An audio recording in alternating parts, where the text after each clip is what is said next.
तो मेरे पास उस वक्त इतना वो नहीं था कि मैं हॉकी भी खरीद सकता था, क्योंकि अपने साथ मोहल्लेदारों को अपनी गली में ही कपड़े के बॉल बना के उनको अपने साथ एंगेज करता था। टीम में मेरा नाम नहीं आ पाया, वो बेहतर जानते हैं जो ऊपर हॉकी को देख रहे होते हैं। और उसके बाद फिर मैंने इंडिया के भी 5-6 टूर्स किए हैं। सर आपका तो पाँव तकरीबन हॉकी छोड़ने के बाद फ्रैक्चर हुआ है। कि अब मुझे हॉकी ने कुछ नहीं दिया, मुझे हॉकी ने इंटरनेशनल लेवल पे माशाल्लाह मेरा एक नाम रोशन। मेरी एक बेटी है सीक्रेट हार्ट, तो आप अभी हॉकी को मिस करते हैं? उनके कोच ने मुझे कह रहा है, गोलकीपर को कहना कि टांग उठा ले जब डी के अंदर गेंद आए, तो हम एक गोल का आपको 2 लाख रुपए इंडियन देंगे। डिजिटल पाकिस्तान की वीडियोस देखने के लिए हमारा चैनल सब्सक्राइब कीजिए और बेल आइकॉन को प्रेस कीजिए ताकि आप हर वीडियो से बाखबर रह सकें। गिरते हैं शाह सवार ही मैदान जंग में, तुफल क्या गिरे जो घुटनों के बल चले। अस्सलाम वालेकुम नाजरीन, आप देख रहे हैं डिजिटल पाकिस्तान और मैं आपकी होस्ट अमारा वट्टू। नाजरीन, आज हम आपकी एक ऐसे हॉकी प्लेयर से मुलाकात करवाएंगे जो पहले तो हॉकी प्लेयर थे लेकिन अब लोडिंग रिक्शा चलाते हैं। नाजरीन, उन्होंने ना सिर्फ पाकिस्तान में बल्कि इंटरनेशनल लेवल पे भी खेला हुआ है। नाजरीन, आखिर क्या ऐसी वजह हुई कि उन्होंने हॉकी छोड़ दी और उसके बाद उनका पाँव फ्रैक्चर हो गया, जिसकी वजह से वो अभी इस टाइम पाँव से काफ़ी मजबूर हैं, वो पाँव उनका काम नहीं करता, लेकिन उसके बावजूद भी नाजरीन वो लोडिंग रिक्शा चला रहे हैं। आइए नाजरीन उनकी कहानी उन्हीं की ज़ुबानी जानते हैं। अस्सलाम वालेकुम सर। वालेकुम अस्सलाम, बिस्मिल्लाहिर्रहमानिर्रहीम। कैसे हैं सर? अल्लाह का शुक्र, अल्लाह का एहसान। सर आपका ये एक्सीडेंट कब से हुआ है? बेटे ये मेरा एक्सीडेंट 2014 में हुआ था और उसके बाद मेरे 3 ऑपरेट हुए हैं। 2017 तक ये मेरे ऑपरेट ही चलते रहे हैं। उसके बाद फिर 2018 में फिर मैंने लोडिंग रिक्शा स्टार्ट किया। इससे पहले जो कि स्टोरी मैं आपको बताता हूँ, इससे पहले मेरा बेटे 1983 से मैंने हॉकी शुरू की और 2007 मेरा आखिरी टूर था एज ए कोच इंडिया में, लिबरल हॉकी टूर्नामेंट जो मैं खेलने गया था ऑल इंडिया। तो उसमें मेरे माशाल्लाह बहुत अच्छे रिमार्क्स आए हैं वहाँ पे, बहुत अच्छा मेरा वहाँ पे मैंने मतलब कि अपने फ्लैग्स को ऊपर किया।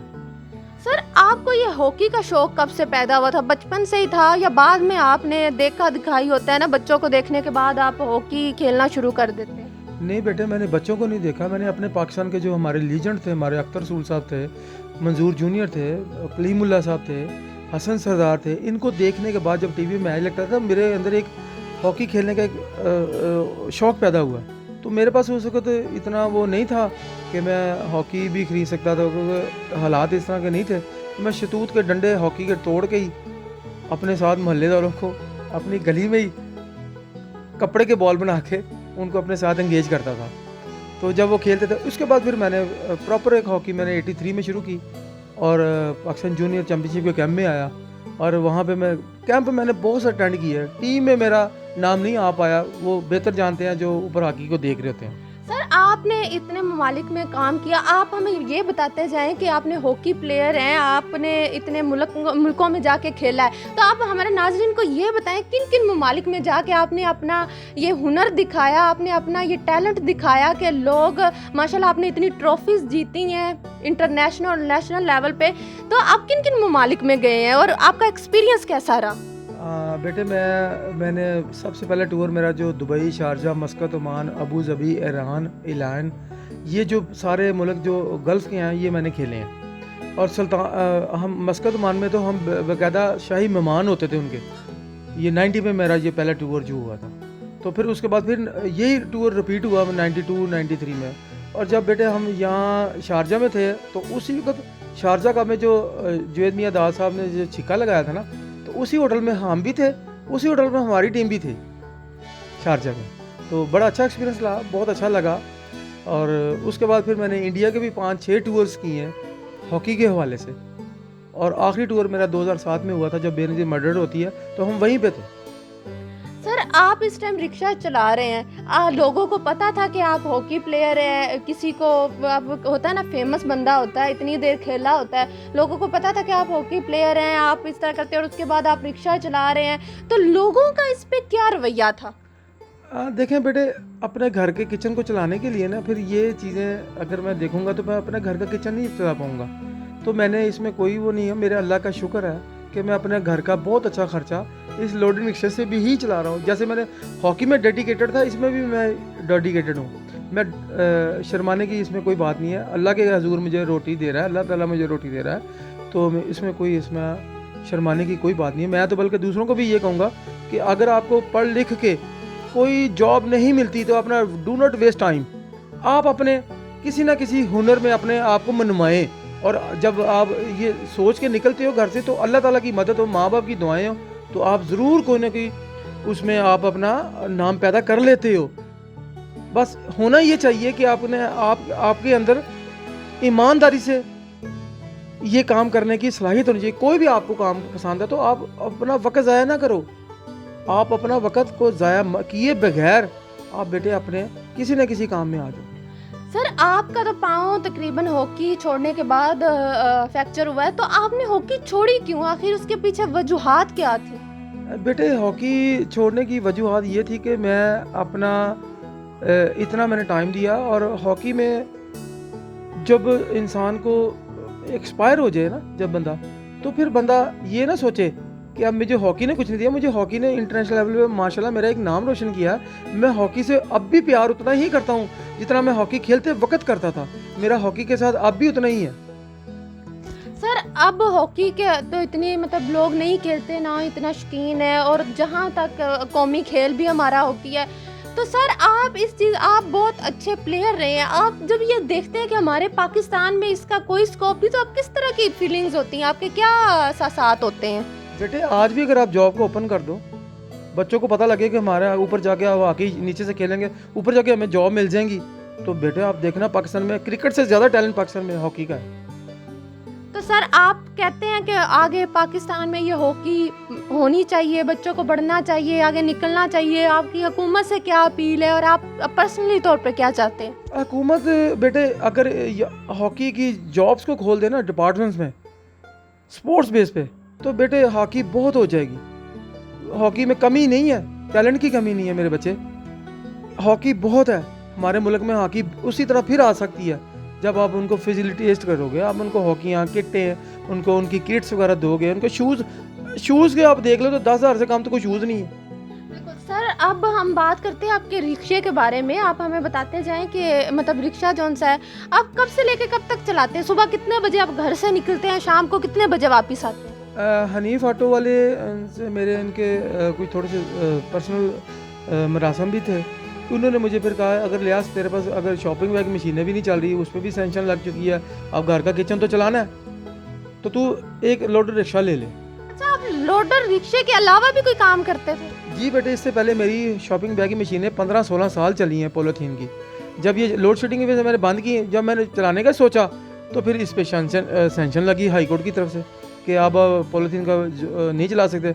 ये लोडिंग मशीनें मेरे पास पीछे पड़ी हुई हैं, अभी भी मैंने अप टू डेट करवा के रखी हुई हैं। अल्लाह के घर में दुआ है कि अल्लाह ताला जब ये काम चलाए तो मेरा फिर ये काम भी मैं बैठ के करने के लिए तैयार हूँ, फिर मुझे लोडिंग रिक्शा चलाने की ज़रूरत नहीं पड़ेगी। सर आपके बच्चे कितने हैं? मेरी एक बेटी है, सीक्रेट हार्ट 9th के उसने पेपर दिए हैं उसने अभी बोर्ड के, तो बेटे वो भी एक माशाल्लाह एक पोजीशन होल्डर है। सर आपका खर्चा निकल जाता है, आपकी वाइफ का, बच्ची का, उसके स्कूल का, एक रिक्शे से आप कमा लेते इतना? जब बंदा रिस्क हलाल कमाने के लिए निकलता है तो वो अल्लाह, अगर आपको 1,000 कमाया तो वो अल्लाह ताला उसको 10,000 के बराबर कर देता है। तो सर आप इतने पुरुमीद हैं, हमारे माशरे में देखा जाता है कि लोग जो उनसे ना नौकरियां ना मिले तो कोई काम भी नहीं करते। आप हमारी ऐसी यूथ को क्या मैसेज देना चाहते हैं? बेटे मैं यूथ को यही कहूँगा कि कभी आप हिम्मत ना हारो। बेटे आपको जो काम आता है आप मजदूरी भी करना आपको मिलता है आप करो। अल्लाह ताला को पता नहीं कौन सी आपकी अदा पसंद आ जाए, आपको अल्लाह ताला उस वहाँ से उठा के आपको अल्लाह में आसमान पे ले जाए। तो इस तरह ये घबराने की और नाउम्मीद होने की, अल्लाह के घर में कभी नाउम्मीद ना हो। जी बिल्कुल। तो सर हमें ये बताते जाएं कि आप अभी भी हॉकी देखते हैं? होता है ना कभी शौक होता, टीवी पे देखते हो, मोबाइल पे निकाल लिया हो, तो कभी देखते हैं? जी मैं देखता हूँ, जी मैं अपने पाकिस्तान के जो पुराने मैचेस हैं उनको मैं देखता हूँ। तो आप अभी हॉकी को मिस करते हैं? मिस करता तो हूँ, मगर अब अपना घर का भी किचन को चलाने के लिए फिर मेरे पास जितना टाइम होता है फिर वो मोबाइल पे मैं देख लेता हूँ। तो अच्छा, आपकी बीवी के क्या इसके बारे में ख्याल है? आपने इतने माशाल्लाह ये मेडल जीते हैं, और आपकी बीवी इस बारे में क्या राय रखती हैं? देखिए जी, बीवी को तो सबसे पहले अपना किचन चलाने के लिए ना उसको जो डेली की जो खर्चा था ना वो चाहिए होता है। तो वो मैं उसको दे देता हूँ। मगर फिर वो कहती है कि लियास आपने इतना हॉकी खेली, क्या आपको? मैंने कहा देखो, अगर मैं जॉब करता था ना तो शायद मुझे जॉब की तरफ से बहुत, मैंने जॉब इसलिए नहीं की कि मेरा अपना शॉपिंग बैग का काम चल पाता। तो सर आपने ये ट्रॉफी जीती है माशाल्लाह, बड़े आप अच्छे प्लेयर हैं माशाल्लाह, आप मेहनत भी कर रहे हैं, इतनी आपने टांग फ्रैक्चर होने के बावजूद आप मेहनत कर रहे हैं और दूसरों के लिए मिसाल हैं। सर हमें ये बताते जाए, इस टाइम या पुराने वक्त में कोई एक ऐसा फेवरेट पर्सनैलिटी बताएं जो हॉकी में आपको बहुत ज़्यादा पसंद हो। जी बेटे, ये मेरा ऊपर माथे पे मेरे चोट लगी हुई है। ये सेमीफाइनल था हमारा क्लब्स का, पूरे इंटर क्लब का, तो उसमें मुझे चोट लगी थी। तो वो मेरा बड़ा यादगार मैच था वो। फिर हम फाइनल भी जीते थे। उसमें मनीर डार साहब जो DIG पंजाब पुलिस थे, उन्होंने मुझे ये प्राइज़ दिया था। वो मेरा एक यादगार मैच था। तो सर हमें बताते जाएं, अभी आपने बताया कि इंडिया भी आप गए हुए हैं, तो आप हमें बताएं कि हमारा वो इंडिया वालों को तो खास पाकिस्तान से है, तो आप हमें बताएं कि इंडिया वालों ने कोई ऐसी ऑफर दी हो, या आप इंडिया का तजुर्बा कैसा रहा आपका उन लोगों के साथ? बेटे, इंडिया को हम हॉकी इंडिया की देखने के लिए भी जाते थे और उनको सिखाने भी जाते थे, और उनसे हम भी सीखते थे। इंडिया में हमें बहुत सारी ऑफर्स भी आई हैं मुझे। मैं एज ए कोच गया हूँ 2007 में। तो मेरे साथ माशाल्लाह जब उन्होंने कहा कि जी ये आप मैच नीचे से जीते आ रहे हो तो अगला मैच आप हार जाओ। मैंने कहा कैसे हारूं? उनके एक डिपार्टमेंट का एक जिनके साथ हमारा अगला मैच आना था, उनके कोच ने मुझे कह रहा है कि आप अगला मैच हार जाओ। मैं कहा कैसे हार जाऊँ? आप गोलकीपर को कहना कि टांग उठा ले जब डी के अंदर गेंद आए, तो हम एक गोल का आपको 2 लाख रुपए इंडियन देंगे, आपको देंगे। तो मैं कहा कितने गोल से हारूं? 3 गोल से हार जाऊँ। इंडियन कितना हो गया? 6 लाख रुपये हो गया। मैं कहा अच्छा। मैंने कहा वेट है 5 मिनट। मैंने उसको 5 मिनट का टाइम लिया। मैं सोचता रहा इसको जब मैंने जवाब अब कैसा देना। जब मैंने उसको कहा कि 6 लाख रुपया आप हमें 3 गोल का दे रहे हो, तो आप मुझसे 1 गोल का 6 लाख रुपया पाकिस्तानी ले लो। तो आगे से उनका कोच क्या कहता, ऐ किद्दां हो सकता?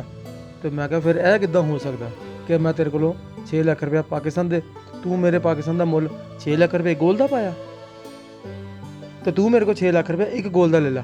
तो जी नाज़रीन, जैसा कि आज हमने आपको एक हॉकी प्लेयर जिनका नाम लियास है उनसे मिलवाया। नाज़रीन, आपको ये हमारी स्टोरी किस तरह की लगी कमेंट सेक्शन में बताएं, और इसी के साथ हमारे चैनल को लाइक सब्सक्राइब करना मत भूलें। इसी के साथ अपनी होस्ट हमारा को दीजिए इजाज़त। अल्लाह निगहबान।